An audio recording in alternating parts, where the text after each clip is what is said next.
Olá, amigos e amigas. Aqui fala o pastor Adolfo Soares. Estamos estudando a lição número 10 da Escola Sabatina.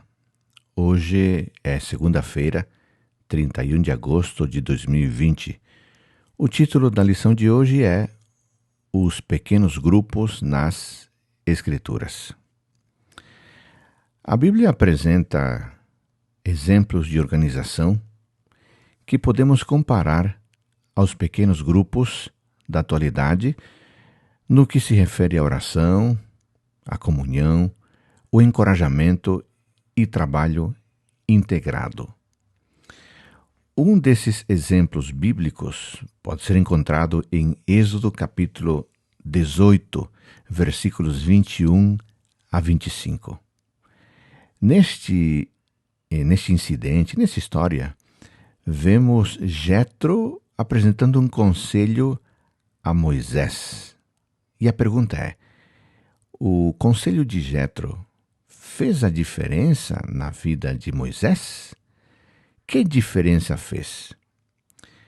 No texto de Êxodo 18, 21 a 25, Jetro aconselhou Moisés a distribuir as responsabilidades de julgar o povo. E numa leitura atenta, percebemos o seguinte: Jetro diz a Moisés: divida as responsabilidades, atribua responsabilidades a grupos de 1.000, grupos de 100, grupos de 50 e grupos de 10. Por quê? E Jetro apresenta algumas razões. A primeira razão: para que haja julgamento em todo o tempo. Segunda razão: para facilitar o gerenciamento das situações. Terceira razão: para repartir as cargas. As cargas estavam pesadas, todas nos ombros de Moisés.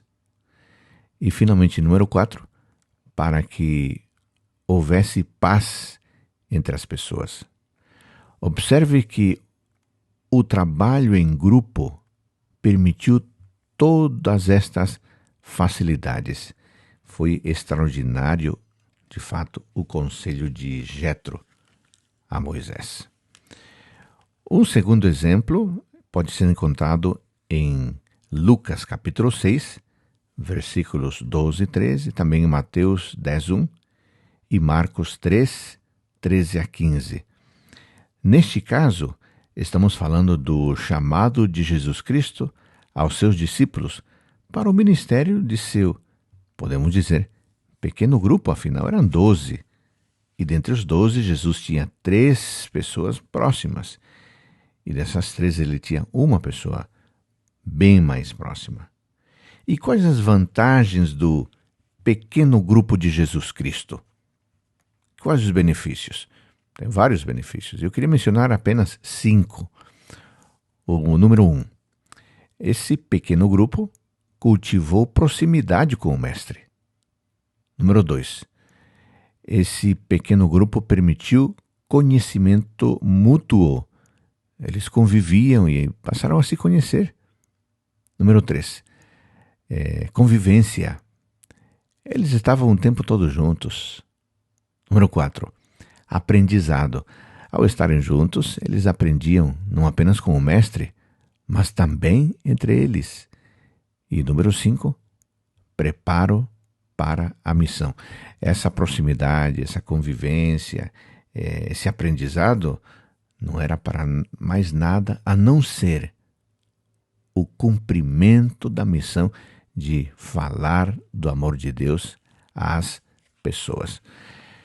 Esses 2 exemplos são muito fortes e podem ser comparados aos pequenos grupos da atualidade. No caso da história do conselho de Jetro, cada indivíduo, cada pessoa no acampamento se tornou parte de um grupo de 10, liderado por um oficial piedoso. Isso foi altamente positivo. Trouxe benefícios não apenas para Moisés, mas para todas as pessoas. Especialistas em pequenos grupos afirmam que o tamanho ideal para interação em grupo é entre 6 e 12 pessoas. E justamente esse foi o tamanho dos grupos menores de Moisés e também o tamanho do grupo pequeno de Jesus Cristo. No caso do chamado de Jesus Cristo, o propósito de Jesus em chamar os discípulos era prepará-los, tanto espiritualmente quanto de maneira prática, para a missão. E nós percebemos que, de fato, isso acabou acontecendo. Irmãos queridos, alguma coisa importante que podemos dizer em relação ao preparo dos pequenos grupos, no caso da Igreja Apostólica. A ordem que foi mantida na Igreja Cristã Primitiva, na Igreja Apostólica, possibilitou que avançassem firmemente como um exército bem disciplinado, vestido com a armadura de Deus. E embora eles estivessem espalhados em um grande território, os grupos de cristãos eram todos membros de um só corpo. Todos se moviam em ordem e em harmonia, uns com os outros.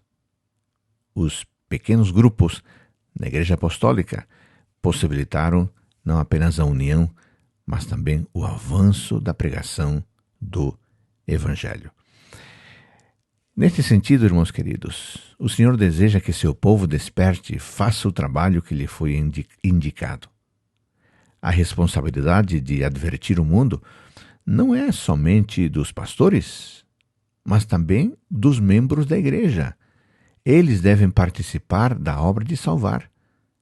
Por isso, irmãos queridos, devemos organizar-nos em grupos para que possamos, de maneira mais forte, avançar.